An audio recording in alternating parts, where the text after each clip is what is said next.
తాకట్లో ఉన్న మీ బంగారాన్ని విడిపించి ఆ రోజు ఆన్లైన్ రేటుకి కొంటాం. Sharma gold company. వాగర్థావివ సంపృక్తౌ వాగర్థ ప్రతిపత్తయే జగతః పితరౌ వందే పార్వతీ పరమేశ్వరౌ. సదాశివసమారంభాం శంకరాచార్య మధ్యమాం అస్మదాచార్య పర్యంతం వందే గురు పరంపరాం. ఆదిత్యాయ చ సోమాయ మంగళాయ బుధాయ చ గురుశుక్ర శనిభ్యశ్చ రాహవే కేతవే నమః. శృంగేరి జగద్గురు పీఠాధిపతులకి, కంచి పీఠాధిపతులకి నమస్కారములు తెలియజేసుకుంటూ కార్యక్రమాన్ని ప్రారంభిద్దాం. ఫిబ్రవరి 16వ తారీఖు నుంచి 28వ తారీఖు వరకు మకర రాశిలో జన్మించినటువంటి వారికి ఏ విధంగా ఉండబోతుందో తెలుసుకునే ముందు గ్రహ స్థితిగతులు తెలుసుకుందాం. రాశి నుంచి 2వ ఇంట రవి, శని, బుధ, 3వ ఇంట శుక్రుడు, రాహువు మరియు 5వ ఇంట గురువు, 6వ ఇంట కుజుడు వక్రీకరించి ఉండడం, అలాగే 9వ ఇంట కేతు. వెరసి చూసుకున్నట్లయితే ప్రధానంగా గ్రహస్థితులు అలాగే గ్రహ సంచారము అనుకూలంగా ఉన్నటువంటి కారణం చేత మకర రాశి వారు గత కొన్ని రోజులుగా ఏదైతే ప్లానింగ్ చేసి పెట్టుకున్నారో మీ యొక్క దినచర్యలో భాగంగా భవిష్యత్తు ఎలా ఉండాలని ప్లానింగ్ చేసుకుంటారు కదా, ఆ ప్లానింగ్ చేసుకున్న దాన్ని ఇంప్లిమెంటేషన్ అమలులో పరుచుకునే విధంగా మీరు కార్యాచరణ ముందుకు తీసుకొని వెళ్ళండి. ఎందుకంటే అన్ని విధాలుగా అనుకూలంగా ఉండేటువంటి సమయము మీకు గోచరమవుతుంది. కాలం కలిసి వస్తుంది, ప్రకృతి సహకరిస్తుంది, గ్రహాలు కూడా అనుకూలంగా ఉండేటువంటి అవకాశం కావున మంచి స్థితిగతులు పొందుతారని చెప్పవచ్చు. ఇక ద్వితీయ స్థానంలో రవి మరియు శనుల యొక్క ప్రభావం, ఈ కారణం చేత ధనపరమైనటువంటి కష్టములు అనగా నష్టములు జరిగేటువంటి అవకాశాలు గోచరమవుతున్నాయి. కాబట్టి డబ్బుకు సంబంధించినటువంటి వ్యవహారాల్లో జాగ్రత్తలు పాటించండి. కేవలం ఖర్చులనే కాకుండా మీ దగ్గర ఉన్నటువంటి సొమ్ము ఎవరైనా అప్పు అడిగినా కానీ ఆచితూచి స్పందించి మీరు వివరణ ఇవ్వండి లేదా అప్పు ఇవ్వండి. అంతేకాని అడిగారు కదా అని చెప్పి మొహమాట పడితే అన్ని విధాలుగా నష్టపోయేది మీరే, అవి రాని బాకీలుగా ఉండిపోతాయని చెప్పవచ్చు. ఇక 3వ ఇంట శుక్రుడు, రాహు యొక్క ప్రభావం ఈ యొక్క మకర రాశి వారికి ఉద్యోగ సంబంధమైనటువంటి విషయాల్లో కొన్ని మార్పులు చేర్పులు చోటు చేసుకుంటాయి. ప్రమోషన్స్కి సంబంధించినటువంటి వ్యవహారాల్లో మంచి జరుగుతుంది. మీ తోటి ఉద్యోగస్తుల సహాయ సహకారాలతో ముందడుగు వేస్తారు. అలాగే నూతన వ్యక్తుల పరిచయం మీకు జీవితంలో కొంత అభివృద్ధి బాట అనేటువంటిది కలగజేస్తుంది. ఇక 5వ ఇంట గురువు ప్రభావము అన్ని విధాలుగా అనుకూలంగా ఉండేటువంటి సమయము. ఈ కారణం చేత ఏ పని అనుకున్నా కానీ సజావుగా పూర్తి సాగడానికి గ్రహం గురువు అనుకూలిస్తున్నాడు. అలాగే యోగకారకుడైనటువంటి కుజుడు కూడా వక్రీకరించినటువంటి కారణం చేత అన్ని విధాలుగా లాభదాయకమైనటువంటి పరిస్థితిలో ఉంటారని చెప్పవచ్చు. ముఖ్యంగా గృహ సంబంధమైనటువంటి విషయాల్లో కీలకమైనటువంటి నిర్ణయాలు, మార్పులు తీసుకురాగలుగుతారు. అలాగే నూతన గృహానికి సంబంధించినటువంటి సమస్యల్ని పరిష్కరించుకుంటారు. లోన్స్ అనేటువంటివి కూడాను శాంక్షన్ అయ్యే అవకాశం ఉంటుంది. నిరుద్యోగస్తులకి బాగా కష్టపడితే తప్ప ఉద్యోగం లభించినటువంటి పరిస్థితి. ప్రభుత్వపరమైనటువంటి లావాదేవీలు, ప్రభుత్వ ఉద్యోగులు ఎవరైతే ఉంటారో వాళ్ళు కొంత సమస్యలు ఎదుర్కొనే అవకాశం గోచరమవుతుందని చెప్పవచ్చు. ముఖ్యంగా విదేశీయానము, విదేశీ విద్యకు సంబంధించే ప్రయత్నాలన్నీ కొలిక్కి వస్తాయి.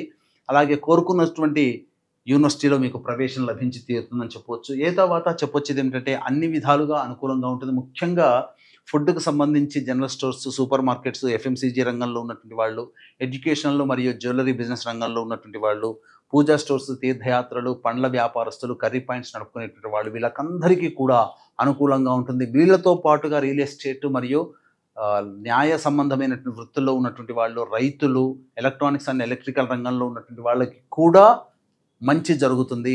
అన్ని విధాలుగా సంతోషంగా ఈ చెప్పినటువంటి వ్యాపారస్తులు ఎవరైతే వాళ్ళకి మంచి జరుగుతుంది. ఇంకా వీటితో పాటుగా రెడీమేడ్ గార్మెంట్స్, బ్యూటీ పార్లర్, బొటిక్కు, సౌందర్య ఉత్పత్తి సాధనాలు అమ్మేటువంటి వాళ్ళు, వీళ్ళకందరికీ కూడాను చాలా చక్కగా ఉంటుంది.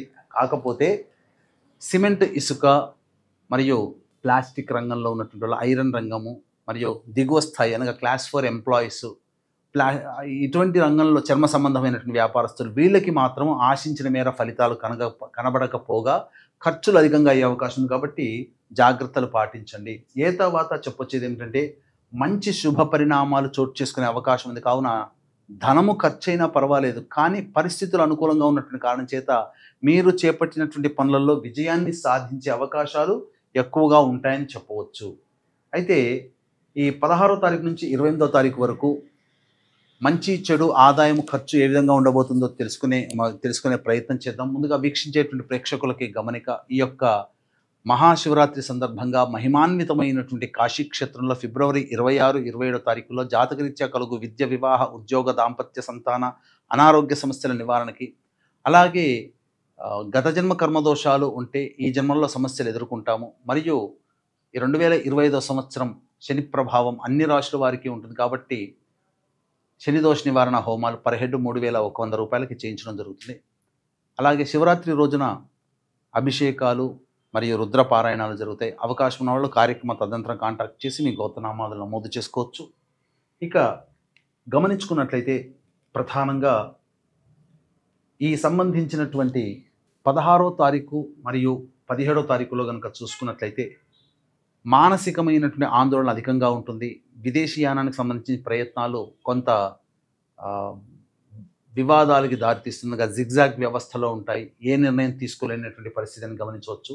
ఇక 18, 19, 20వ తారీఖులో కనుక గమనించుకున్నట్లయితే మీరు చేపడుతున్నటువంటి పనులలో ప్రోత్సాహము అధికారుల వలన కలుగుతుంది. వ్యాపారం చేస్తున్నట్లయితే ఇతరుల యొక్క సహాయ సహకారాలతో మీ వ్యాపారాన్ని విస్తరించుకునే ప్రయత్నం చేస్తారు. ధనాదాయం బాగుంటుంది. రాని బాకీలు కూడాను వసూలే అవకాశం గోచరమవుతుంది. ముఖ్యంగా మీ పేరు ప్రతిష్టలు పెరిగే అవకాశాలు ఎక్కువగా ఉన్నాయి. 21, 22వ తారీఖులో చూసుకుంటే అన్ని రంగాలలో ఉన్నటువంటి వారికి ధనాదాయం చాలా చక్కగా ఉంటుంది. ఏ పని చేపట్టినా విజయాన్ని పొందుతారు.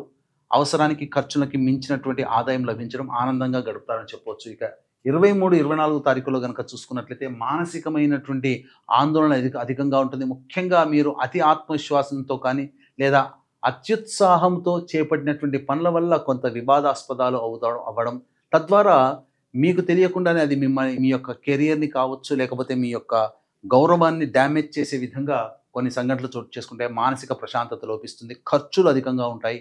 ఏ పని చేయాలన్నా ప్రశాంతత లేని జీవితాన్ని గడుపుతారు. అనవసరమైన ప్రయాణాలు చేయాల్సి రావడం అనేది జరుగుతుంది. 25, 26వ తారీఖులో చూసుకున్నట్లయితే పెండింగ్లో ఉన్నటువంటి పనులన్నీ పూర్తి చేసుకుంటారు.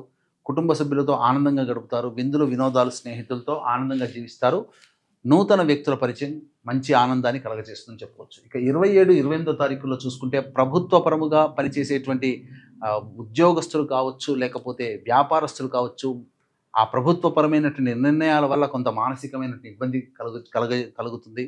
అలాగే ధనము కూడా చాలా ఖర్చు అవుతుంది. కుటుంబ సభ్యులతో వాగ్వివాదాలు చోటు చేసుకుంటాయి కాబట్టి జాగ్రత్తలు పాటించండి. ఏ తర్వాత చెప్పొచ్చేది ఏమిటంటే 23, 24 మరియు 27, 28వ తారీఖుల్లో ఖర్చులు అధికంగా ఉంటాయి. ఇప్పటికే ప్లానింగ్ ప్రకారం ఆ రోజుల్లో కనుక ఖర్చులు ఉన్నట్లయితే వాయిదా వేసుకోవడం కానీ, లేకపోతే ఆ ఖర్చుల శాతాన్ని తగ్గించుకుంటే మీరు సేఫ్ సైడ్లో ఉంటారని చెప్పవచ్చు. 16, 17 తారీఖుల్లో సంతానం మూలకంగా విభేదాలు, సంతానం మూలకంగా ఖర్చులు, సమస్యలు పెరుగుతాయని గమనించాలి. ఇక వివాహానికి సంబంధించి ప్రయత్నాలన్నీ కూడా కొలిక్కి వస్తాయి. వివాహం కోసం ఎదురు చూసేటువంటి వాళ్ళకి సంబంధాలు కుదరడం అనేటువంటిది జరుగుతుంది. అలాగే నిరుద్యోగస్తులు కాస్త కష్టపడితే కానీ సంబంధించినటువంటి ఉద్యోగాన్ని లభించలేకపోవడం అనేది జరుగుతుంది. కావున జాగ్రత్తలు పాటించండి. ఈ మకర రాశిలో జన్మించినటువంటి వారు సమస్యల పరిష్కారం కోసం ప్రతిరోజు కూడా శివాలయ సందర్శనం, సుబ్రహ్మణ్య భుజంగ స్తోత్ర పారాయణం రోజుకి 3 సార్లు కనుక చేసినట్లయితే తప్పకుండా చాలా మటుకు సమస్యల్ని పరిష్కరించుకోవచ్చు. ఇప్పుడు చెప్పినటువంటి సమస్యల కంటే ఇంకా విభిన్నంగా మీ యొక్క జీవితం ఉందంటే మీ జాతకంలో నడుస్తున్నటువంటి గ్రహ దశాంతర దశల ప్రభావాలు. కావున దగ్గరలోని మంచి ఉపాసనా పరులైనటువంటి జ్యోతిష్యులను సంప్రదించి వారి సలహాలు, సూచనలు కనుక పాటించినట్లయితే మరింత మెరుగైనటువంటి జీవితాన్ని పొందుతారని తెలియజేయవచ్చు. అలాగే సమస్యల పరిష్కారం కోసం ఈ యొక్క శివరాత్రి సందర్భంగా కాశీ క్షేత్రంలో జరిగేటువంటి సర్వదోష నివారణ పూజలు, అభిషేకాలు, హోమాల్లో మీ గోత్రనామాలు నమోదు చేసుకునే ప్రయత్నం చేయండి. వచ్చే సంవత్సరం శివరాత్రి కల్లా మీ యొక్క సంకల్పం నెరవేరుతుంది అని చెప్పడంలో ఏమాత్రం సందేహం లేదని తెలియజేస్తూ సర్వం శ్రీ ఉమామహేశ్వర పరబ్రహ్మార్పణమస్తు.